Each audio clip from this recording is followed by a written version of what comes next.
तो आइए स्टार्ट करते हैं आज की हिस्ट्री की एमसीक्यू प्रैक्टिस सीरीज़ को। आज का पहला क्वेश्चन है, प्राचीन भारत के दूसरे महान व्याकरणकर्ता पतंजलि के समकालीन कौन थे इनमें से? ठीक है, तो पतंजलि द सेकेंड ग्रेटेस्ट ग्रामैरियन। ठीक है, तो पतंजलि का भी नाम अगर आ जाता है तो आप ये मत समझिएगा जो आयुर्वेद से या किसी और चीज़ से संबंधित थे। एक्चुअली तो वो व्याकरण करता थे। ठीक है, और उनके समकालीन कौन थे, कंटेम्प्रेरी पूछ रहा है तो वो पुष्यमित्र शुंग की। पुष्यमित्र शुंग किसके बाद आए थे? मौर्य के बाद। पुष्यमित्र शुंग के टाइम पर आए थे। ठीक है, सातवाहन वंश का संस्थापक कौन थे? तो वो शिमुक थे। कौन थे? शिमुक।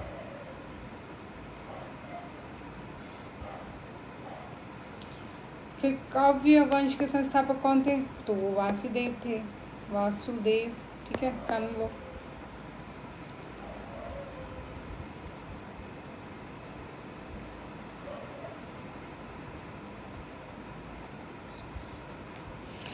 अगला है, शक संवत की शुरुआत किसने और कब की थी? तो ये एक बहुत ही इंपॉर्टेंट क्वेश्चन है, कैलेंडर का है।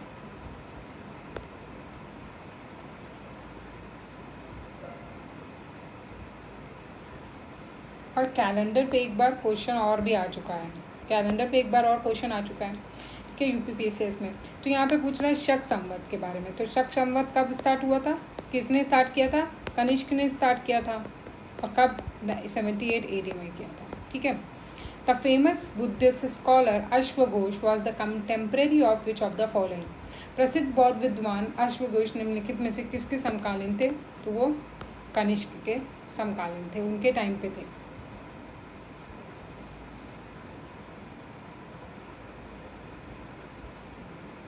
अगला क्वेश्चन पढ़िए, पॉज करके आप पढ़ सकते हैं। अभिकथन गुप्त काल के अक्सर प्राचीन भारत का स्वर्ण युग कहा जाता है। गुप्त शासकों ने सोने के सिक्के जारी किए थे। तो जो गुप्ता पीरियड था वो गोल्डन एज कहा जाता है। ठीक है, क्योंकि उस टाइम पे सबसे ज़्यादा गोल्ड कॉइन्स इशू किए गए थे, सबसे प्योरेस्ट फॉर्म, सबसे ज़्यादा ठीक है, सबसे ज़्यादा प्योरेस्ट फॉर्म में कब किए थे? तो वो कनिष्क के टाइम पे किए गए थे। अच्छा, तो दोनों ही सही हैं, लेकिन स्वर्ण युग कहा जाता है क्यों?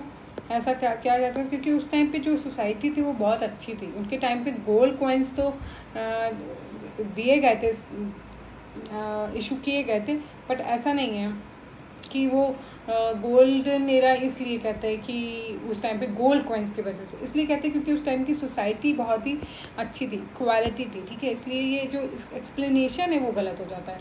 अगर नालंदा गुप्तोत्तर काल में बौद्ध शिक्षा का केंद्र था। Nalanda was the centre of Buddhist learning in the post Gupta period.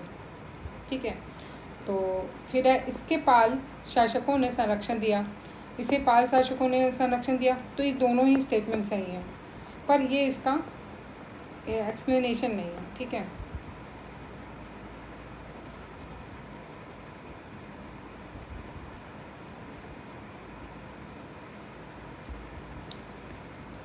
शुरुआत में केवल उच्च जाति के क्षत्रिय समुदाय ने जैन को अपनाया था। अगला है, वर्धमान महावीर एक प्रसिद्ध क्षत्रिय समुदाय से थे। तो दोनों ही सही है, लेकिन ये इसका एक्सप्लेनेशन नहीं है कि अगर वो थे एक क्षत्रिय समुदाय से थे तो इसका मतलब ये नहीं था कि जो भी आगे जिन लोगों ने बौद्ध धर्म को, जैन धर्म को अपनाया था वो सारे ही क्षत्रिय थे, ऐसा नहीं था। ठीक है, दोनों ही स्टेटमेंट सही है, लेकिन ये इसका एक्सप्लेनेशन नहीं है, इसलिए इसका आंसर भी हो जाएगा। अगला है, चंद्रगुप्त मौर्य मगध के खिलाफ अपने पहले अभियान में विफल रहे। तो ये सच है। फर्स्ट कैंपेन अगेंस्ट मगध जब हुई थी तो नहीं वो कंक्वायर कर पाए थे। उनसे सीमांत के आक्रमण शुरुआत नहीं की थी, बल्कि मगध के हृदय पर आक्रमण कर दिया था। ठीक है, तो जो पेरीफेरी होती है वहाँ से उन्होंने शुरुआत नहीं की थी, उन्होंने डायरेक्ट यहाँ पर जा कर के अटैक कर दिया था। और ये पार्ट जो भी होता है किसी भी एरिया का, ठीक है, किसी भी प्रांत का वो सबसे स्ट्रॉन्गेस्ट एरिया होता है, ठीक है, क्योंकि यहीं पे तो सारी फोर्सेस राजा लगा कर रखते थे, ठीक है। तो ये दोनों ही स्टेटमेंट सही है। अगला है, जैन धर्म के अनुयायी तीर्थकारों के प्रतिमा की पूजा करने की प्रथा का पालन करते हैं, तो ये सही बात है। अगला, उन्होंने सर्वोच्च सत्ता के अस्तित्व से इनकार किया है, तो ये भी सही बात है। दे denied the existence of a supreme being, तो उन्होंने कहा जो भी जन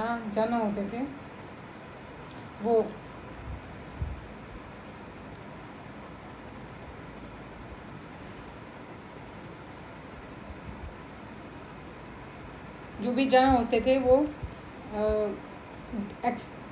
एग्जिस्टेंस ऑफ सुप्रीम बीइंग की को डिनाई करते थे। तो यहाँ पे दोनों ही स्टेटमेंट सही है, लेकिन ये इसका एक्सप्लेनेशन नहीं, ठीक है, ये चीज़ पहली वाली को एक्सप्लेन नहीं करती है। अगला, कुषाणों ने बड़ी संख्या में सोने के सिक्के जारी किए थे। The Kushans issued a large number of gold coins, ये बात सही है, ठीक है। मैंने थोड़ी देर पहले कनिष्क के टाइम पे बहुत सारे गोल्ड कॉइन्स इशू किए गए थे, लेकिन गुप्ता पीरियड में सबसे प्योर फॉर्म ऑफ जो गोल्ड कॉइन्स था वो गुप्ता पीरियड में हुआ था, ठीक है। अगला, सिंधु सभ्यता में मंदिरों या सार्वजनिक पूजा स्थलों की उपस्थिति का कोई प्रामाणिक साक्ष्य नहीं है। किसका? मंदिरों का नहीं, ठीक है, इसलिए यहाँ पे सार्वजनिक पूजा स्थल हो जाएगा। दूसरा है, हड़प्पा वासियों के लिए धर्म संभवतः एक सार्वजनिक मसले की अपेक्षा एक व्यक्ति का और निजी मामला था, तो ये गलत है। ऐसा तो नहीं था, क्योंकि उनकी जो सील्स मिलती हैं, जो उनकी आइडल्स मिलते हैं, उनसे ऐसा नहीं लगता कि कोई एक पर्सनल मैटर था, क्योंकि वो गॉड की वर्शिप उस पर्सोनिफाइड फॉर्म में करते थे, तो वो डेफिनेटली वो ऐसे इंडिविजुअल बेसिस पे नहीं होती रहेगी, इसलिए सेकंड स्टेटमेंट सही गलत हो जाता है और फर्स्ट स्टेटमेंट जो है यहाँ पे सही है। हड़प्पा सभ्यताओं में समरूपता या एक रूपता नहीं है, ठीक है। Harappa civilization do not have homogeneity और यूनिफॉर्मिटी इन,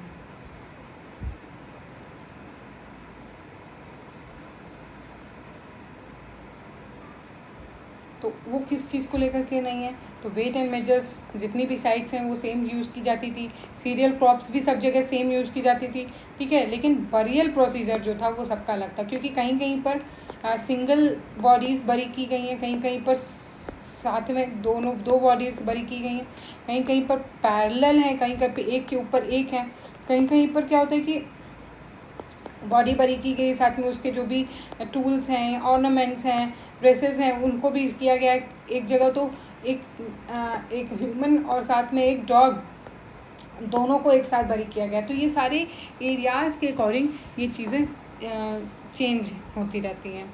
एक प्रमुख हड़प्पा स्थल यूनेस्को को धन की सहायता से इसके बनने के लिए बाढ़ और की बाधाओं से घिरा हुआ है, ठीक है। कौन है? A prominent Harappa site being surrounded by flood barriers in order to protect it to with the aid of UNESCO, तो मोहनजोदारो है इसका आंसर। ये एक फ्लड प्रोन एरिया में है, फ्लड प्रोन एरिया में है, ठीक है, इसलिए इसको प्रोटेक्ट करने के लिए यूनेस्को फंड देता है, ठीक है। तो इसका आंसर हो जाएगा मोहनजोदारो।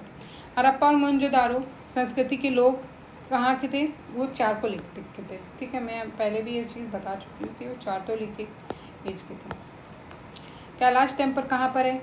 तो एलोरा में है, ठीक है। कैलाश टेम्पल, यहाँ पे त्रिमूर्ति बनाई गई हैं, ठीक है, त्रिमूर्ति, ठीक है, आप इसके बारे में पढ़ सकते हैं, ठीक है। अब यहाँ पे राजधानी और राजवंश के बारे में है, तो सतवाहन जिसको इंग्लिश में कहते हैं, वो कलिंग थी, ठीक है।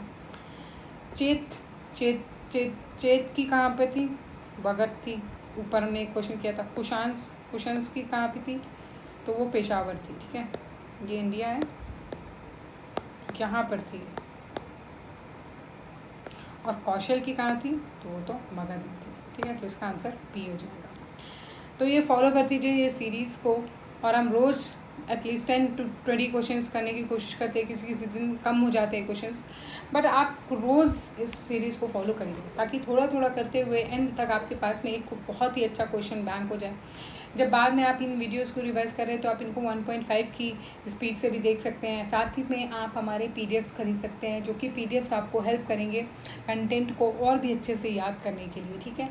तो PDFs के लिए हमारे पास में सारा मटेरियल टू द पॉइंट है, एग्ज़ाम ओरिएंटेड है, टेस्ट सीरीज़ भी है उसमें और करंट अफेयर्स भी इंक्लूडेड हैं। तो आप हमारे कॉन्टैक्ट नंबर्स पे कॉन्टैक्ट कर सकते हैं और साथ ही साथ हमारा जो फ्री मटेरियल है यहाँ पर उसको बिल्कुल फॉलो कर सकते हैं, वो भी आपके लिए बहुत हेल्पफुल होने वाला है, ठीक है। तो बने रहिए हमारे साथ में और इन्जॉय करिए MCQ प्रैक्टिस सीरीज़ को। Thank you.